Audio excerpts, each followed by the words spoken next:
everyone. Just a brief introduction. You may have heard of the short series of author interviews that we're doing over the summer with local authors and Five Leaves authors. We decided that for Independent Bookshop Week, it wouldn't be complete if we didn't have an interview with Ross Bradshaw, who's the manager, director, driving force between Five Leaves and has been for 25 years.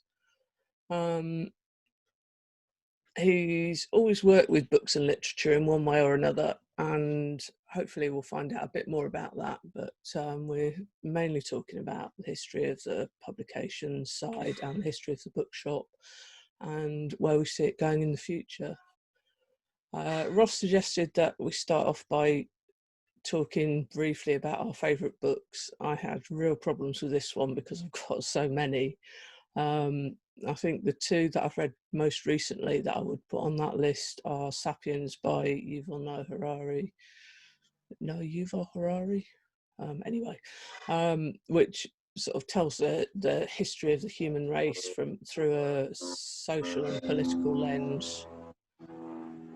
And that's absolutely fascinating. And then the other one is Reality is Not What It Seems by Carlo Rovelli, which tells the history of quantum theory and goes into the unanswered questions, which I find amazing because there are so many unanswered questions and no one understands how it works. So, Ross, maybe you could talk briefly about your favourite book. Okay, well, a favourite book changes by the day, of course, but the book that I recommend most to customers, perhaps, is this book called Island: Selected Stories by Alistair MacLeod. He's a Scottish writer, or a writer of the Scottish diaspora, and he's writing, he's actually written very little, but he's written about the Scottish diaspora in North America, in Canada, where it's the collision between history and modernity of a people that is coming to terms with what it means to be a diaspora group within modern times. So there's a bit of conflict between the older people who look back to the old land and new people who are, quite like being Scottish, but really they live in North America, and how are they going to deal with this now? And the language is disappearing, and the violin that was once, the fiddle that was once on the wall is no longer on the wall. Yeah. I like books that are about conflict between modernity and history. Okay. Well, talking about history, could you perhaps give us a bit of the context of Nottingham and Nottinghamshire, and that into which Five Leaves came into being? Okay. I worked at Mushroom Bookshop from 1979 to 1995. It was a radical bookshop opened by Chris Kahn and the late Keith Leonard in 1972. I left in 95, and the shop closed in 2000. I wasn't any more involved in it after I left, but I always wanted to return to bookselling. So when I left in 95, during the last year there, I'd started doing some publishing and thought this was a way to keep my toes in the book trade. And people who were there weren't that interested in carrying on the publishing, so I took it with me and changed its name, changed what it did, and became a publisher. So that was about 25 years ago. There's always some arguments as to when Five Leaves started. At our 10th anniversary, we had a big do at the Council House, launching some books, crime short stories set in Nottinghamshire, big book of Nottingham poets. And there was a big argument between people there on the platform as to whether that was our 11th anniversary or our 12th anniversary. The only person there who thought it was our 10th anniversary was me. And so I'm not very good at counting. So I have to say, this is our 25th year, approximately. I think that we started in 1995. It might be said that we started in 1996, but really, who's counting? It's a long time. Yeah. So before that, I mean, there was a woman called Susanna Wright, wasn't there, who Opened a Oh radical yes. bookshop ages ago. Yeah, she had a radical bookshop in Goosegate, and in the 1820s, and famously, she was picketed by, forgotten the name of their organisation, the Committee to Suppress Vice. It really did have a name like that, because she was a free thinker and an atheist. And at one stage, she drew a pistol on them to scare them out of our shop. Rather hope that we'll never need to draw out our pistols. We don't generally pack pistols at the bookshop here, but needs must, and it needs must in the 1820s, and she drove them away. But Nottingham has a history of radical bookshops going way back to then. And when I came to Nottingham in 1979, there have been about 5 bookshops, independent bookshops, radical bookshops. There was never 5 at one time, but there were between 3 and 5 when I arrived. It's quite remarkable. There was also quite a few commercial bookshops over the years. Now there's us and Waterson's and Page 45. Yeah, it's interesting. I wonder if bookselling is going to actually enter a boom after the current lockdown, because I know that we've been incredibly busy with mail order. Anyway, so how did the bookshop itself come into being out of the publishing empire? Well, I've been publishing since, 95, 96, and published 200 or so books. And you came in at one stage, and initially it was a hobby, as I mentioned, to keep my toes in the book trade. And I worked for a Labour MP, John Heppel, as a secretary, and then worked for the County Council as their literature development officer, a job that doesn't exist anymore, sadly. Gradually, the publishing drove out to the day job, squeezed out the day job, and I became a full-time publisher. And after a while, you became my sole employee. And unbelievably, you're still with us. And I was beginning to, after a long period of time, I was beginning to struggle with what to do, because Five Leaves had always been a commissioning publisher, and so you have to come up with ideas all the time. And there was a period where I was just running out of ideas and thought, have we reached the end of the line? The book trade, it was never cheaper to print books, but it was harder to distribute them. Were we moving towards a natural end? Maybe. So I decided to open a bookshop instead. And a number of people were very supportive to that. I was looking at one premises and that fell through, and you just said, oh, give it a year. And probably within about a year, we'd found these premises. And would it succeed? Would it not succeed? I always thought it would. That was the year that the number of independent bookshops fell below 1,000 for the first time ever. And that seemed to me to be an opportunity rather than a warning. And I thought, if we get the right premises, centre of town, 5 minutes from Waterson's, 10 minutes from Broadway, Sobar, all of these other places that our customers were likely to be using, we get the right premises at an affordable rent, we can do this. And fortunately, it became possible because we're in a small alleyway, right in the city centre of town. We couldn't be more central, we couldn't be more obscure at the same time. We're a destination bookshop, but that keeps the rent down. And it also means that we sell the books that we want to sell rather than the books that we would have to sell to pay a landlord. Well, we still have to pay a landlord, but not that much really. So that's the economic basis of location, but also a relatively modest rent. And I thought, well, if all else fails, you'll be in the back doing the publishing, I'll be out the front selling a few books. And we can afford that. We had to pay an office rent anyway. But fortunately, the reverse of that became true. And we now have 1, 2, 3, 4 staff, 5, including you in publishing, and me. So it's grown and grown and grown, and it's economically viable. We pay the living wage, which is important to us. For retention, recruitment, retention, and also, we're a socialist bookshop. We can't exploit ourselves, we can't exploit our workers, but we also have to be economic in order to do that. So sometimes tying those two bits of the end of string can be a bit difficult, but we're 6.5 years in now. And it's going well if we leave most of this year aside. Well, prior to this happening, we developed the events side. We were running about 100 events a year. We had our own radical book fair, lots and lots of projects, lots and lots of events. And then suddenly we're emailing out to people saying, oh, those 27 events that we've just announced. We had a beautiful brochure produced by Leah, who works here. We just produced this beautiful brochure. We had a great events program, and we were cancelling 27 of them. We're starting to do some online. It isn't the same. It's interesting. It's fun. It's not the same as that human interaction, but hopefully that will come back soon. And in the meantime, we've been selling a lot of books mail order. Mail order has never been that important to us.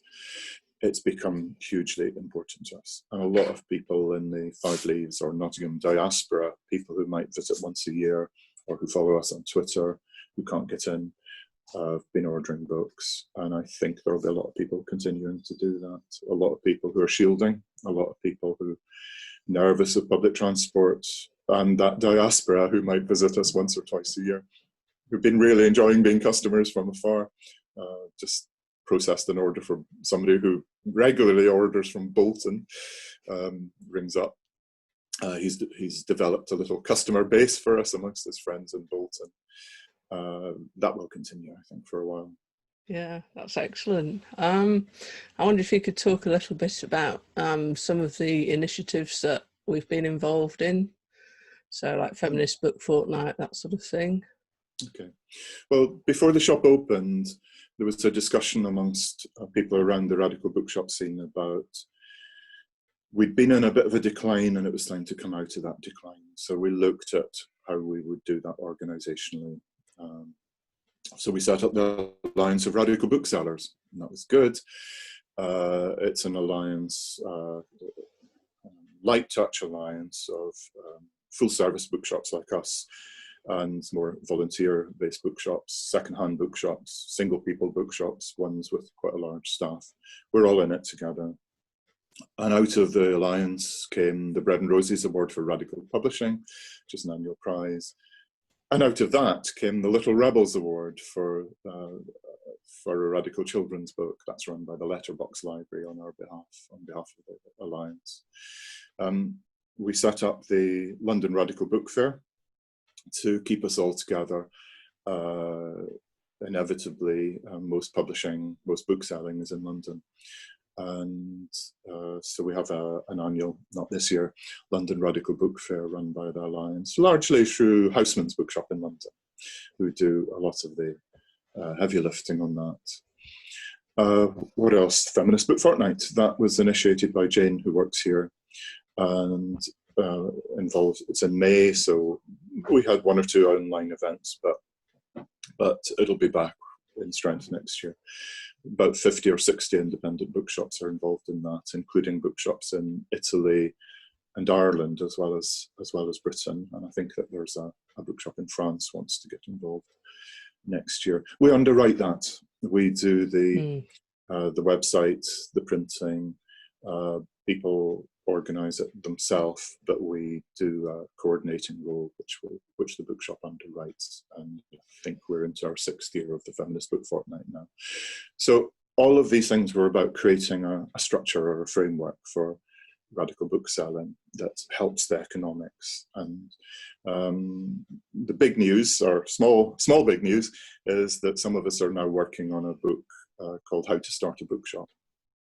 The old Federation of Radical Bookshops back in ancient history produced such a book, and some of us are working on a new edition of it, which will hopefully be of interest not just to radical bookshops, people thinking of radical bookshops, but people thinking of independent bookshops. There's more and more people, there's more and more overlap between radical bookshops and commercial bookshops. And you could see that over Extinction Rebellion, where on the Earth Strike Day, quite a few commercial bookshops closed. You could see that over Feminist Book Fortnight, where some of the most enthusiastic shops are the commercial sector. And you can see that over Black Lives Matters, where bookshops the length of Britain, many of them are open now. We don't open till 1st of July, but many are open now. And independent bookshops. I can't think of one that hasn't done something to do with Black Lives Matter. In tiny villages and in small towns, window displays of Black cultural books, Black history books. And that just becomes, that's just so automatic. Nobody's saying, oh, this is great, this is commercial. It's just that the links between the independent sector and social movements are really close now. Whereas perhaps in the past there were radical bookshops and there were non-radical bookshops. Now you perhaps can't see the difference so clearly, and that's probably a good thing. Yeah, because we've got quite a wide range of customers, haven't we? Yes, and I like to think that there's something here for everybody. I mean, if we only sold radical books, we'd never survive. And, you know, just looking at the piles, I'm sitting by our new table at the moment. How many of these are radical? I don't know. I mean, Queer Palestine and the Empire of Critique would probably fit in as radical. But The Beekeeper of Aleppo, big pile here. Where the Crawdads Sing, every bookshop in Britain will be selling that in quantity. So we sell a lot of general fiction, a lot of literary fiction, a lot of poetry, and actually material that you might say was political with a big P, not so much. But we do have an anarchist section, and we do have a left-wing economic section. How do you define politics? You know, we sold a lot of Now You See Me, Lesbian Life Stories, book by and for older lesbians. That's very political. But there are lots and lots of older lesbians who were interested in this because it's just a book about their lives. How do you define what's radical? I don't know. I don't think it matters in the end. No, it's kind of politics is relevant to all aspects of life, and it's you can kind of bring the things together in a bookshop, can't you? You can put books next to each other that are relevant but look at things through different lenses, and you can, I don't know, it's a way of opening people's minds somehow. Yes, and I think it's also the milieu. I mean, you know, we've got a poster up in our window saying, we welcome asylum seekers and refugees. We've done a number of events with asylum seekers and refugees locally, and with people on the more academic level nationally. We involve ourselves with those groups. Now that's a political statement, if you like, that poster. Okay, so this year's been somewhat trying. How has Five Leaves dealt with the COVID-19 pandemic and the lockdown and all that sort of thing? Well, I will say one thing in favour of the government. We're not exactly government supporters. In fact, we think the government has made well, let's not go there. But what they have done is that they gave some support to retail, and they gave furlough support to retail. We would have survived anyway.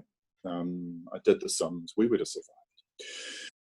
But the support that they gave to retail and the furloughing made life a lot easier. So initially, we thought, when we closed the doors, I thought, I won't see this place again for months. I'll come in once you know, if the weather's been good, and water the plants in our garden and just check that everything was okay. And then a customer said to us, well, why don't we sell the books that are here by mail order? Painfully believed obvious, wasn't it? But it took a customer to say, sell your stock online by email. So I started coming in an hour a day thinking, well, okay, it gets me out of the house. The government said it's it's allowed and encouraged to do mail order. So I was not breaking the rules. I was walking in at 7:30 in the morning, never saw a soul, doing an hour a day, and then it was going home at midday, and then it was going home at 3 o'clock, and then it was going home at 5 o'clock, and then it was going home at 5 o'clock, having something to eat, and starting on the emails again. As mail order here and mail order at most of the independent bookshops that were doing mail order grew and grew and grew.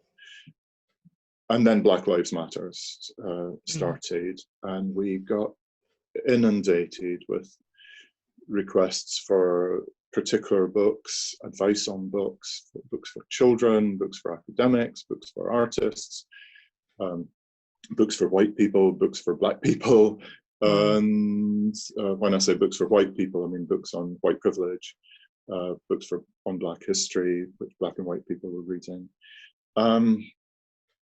And that was just for a period overwhelming. Somebody else came in, Jane came in off furlough so we had 2 people picking and packing every day, working with a wholesaler that had reopened safely under advice from the Booksellers Association. So we're ending this period of COVID with actually working really, really hard in the bookshop and selling a lot of books. And people all over Britain are ordering books from us. Yeah, which is nice. We were able to open on the 15th of June. We decided to hold back. We're opening on the 1st of July. When people come, there will be changes. We'll have a limited number of people in the shop. We will have routes of travel. We will have a hand sanitizer station that you can't pass if you want to come into the shop. We will have staff behind screens. And we'll see how that goes.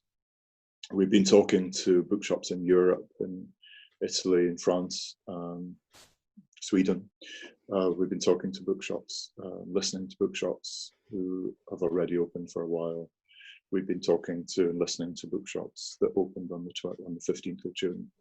And the Booksellers Association has been absolutely wonderful in supporting bookshops opening at whatever level they wish to open, at whatever time they wish to open.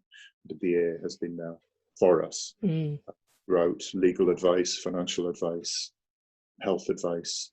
And if any of us are really feeling bad, they've set up a counselling service as well. really? So the BA has, yes. Are you noting that? Yeah. Phone number was? So the Booksellers Association, I mean, I've always been a trade unionist, and it's the trade union of bookshops, and it works for us. So we feel, we're nervous, of course we would be. We're nervous of reopening, but we feel confident, and we'll just have to explore how we balance all of our interests, our versioning online presence, thanks to you and City of Literature. We've got some great events coming up. Our mail order and our customers over the counter. We expect to be busy with all of those things put together. We would say to customers, don't all come at once. When Primark round the corner opened, there were hundreds and hundreds of people queuing right into the market square. Well, you don't need a new shirt on day one of being able to go into those shops, and you don't necessarily need a book on day one. We want to see you, but come when you're ready. Come when you're ready, but don't all come on the first day, because you won't all get in. And we are saying to people, a lot of people won't want to come in, and for health or nervousness, and we're saying, well, we'll support you in that. We'll supply books post-free to the end of July at any rate, and if you have to stay at home after that because you're shielding or you're shielding somebody else, we'll still supply books post-free. Yeah. It's a way of supporting you and keeping trading and keeping you in touch with us in touch with you. And we're kind of quite like mail order. Now, I go home every day and my partner says, you've got a bit of brown tape stuck to your jersey again. And And we've never got the right bit of cardboard, but we're doing it. It's Yeah. So in general, it sounds like you're feeling pretty positive about the future for Five Leaves. Ask me again next year, and Okay. I'll discuss the future in arrears.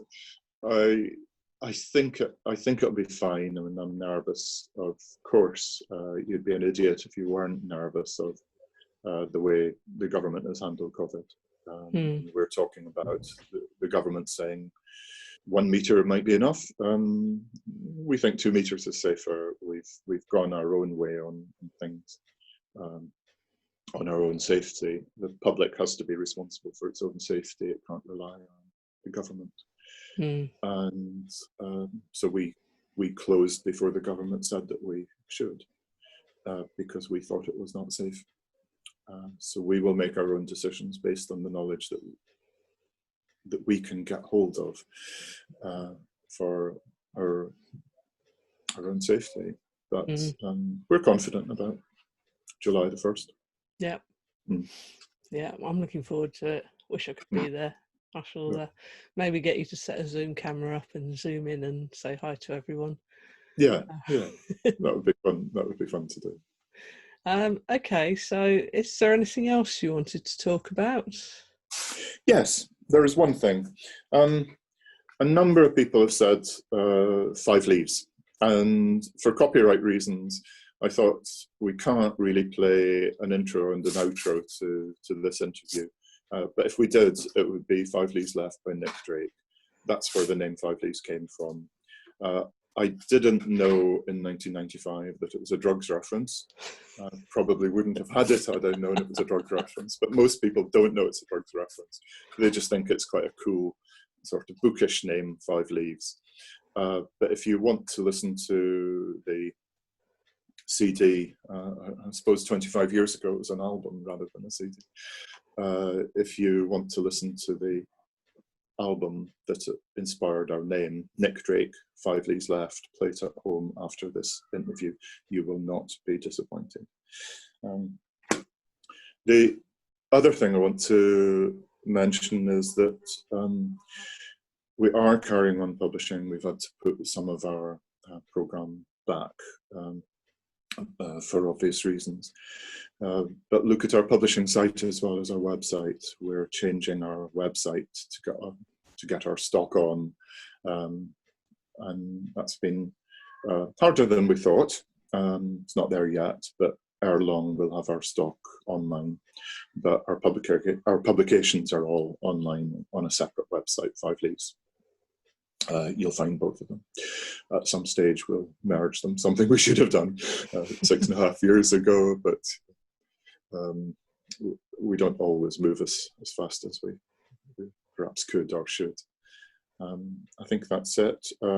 Do look at the interviews with our local writers that we'll be running over the next while, and do look at the events that we're doing online with City of Literature. There's a lot of good things that have come out of the disaster of COVID. One of those is different forms of communication within our communities, and hopefully some of the best side, the cooperative side, the mutual aid side of how we've all dealt with COVID will feed into the type of books, the type of structure, the type of life that radical bookshops fit into. So we're thinking that however disastrous COVID has been, there is a one small plus side, and that's the way that the public have operated on a mutual aid basis. Hope that won't go away. No, I'm sure it won't. Okay, that's brilliant. Thanks ever so much. Thanks, Pippa.